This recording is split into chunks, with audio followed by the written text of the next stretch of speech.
Boy mga sagi sa amin di la kijitimin oh double soma sa itivin. Dan semua mo iti di damna lungdot na me. Weben. Uzo chi hipo isu piti ho. Semua mo ngam make up bang.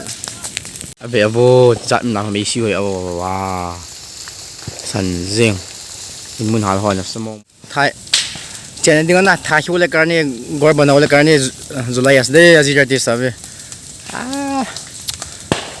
Savale, wah, guru mas deh. Bebe, nasa mo mika.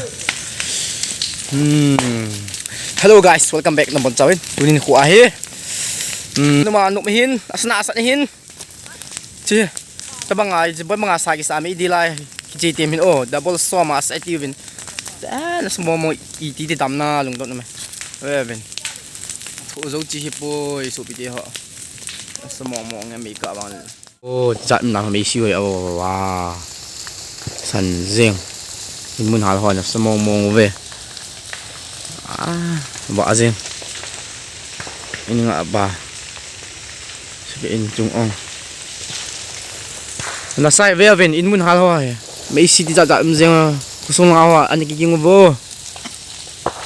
Ana sai. Wow. Sabi kahoy dan beo totong ini atung langong ko nase ama kahoy beo ben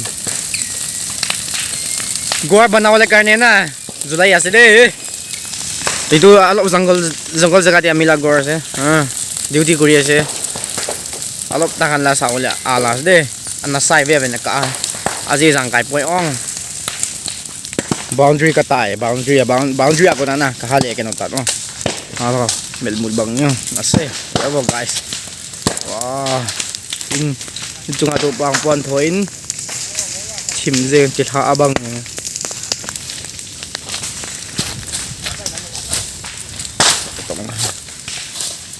sao vậy hai cái bọn theo ba bagan thai channel dingan na tha hiu le karne gor banao le karne July as de azira ti sabe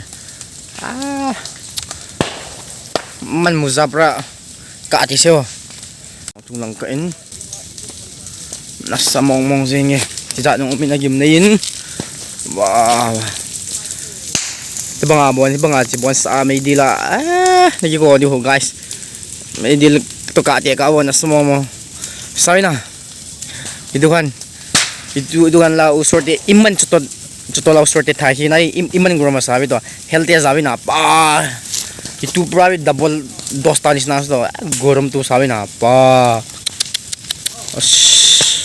na hobo de ni ga to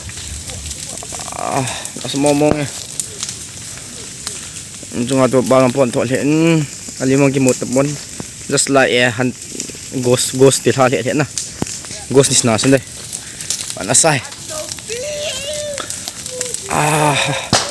oh na hobo de ni ga to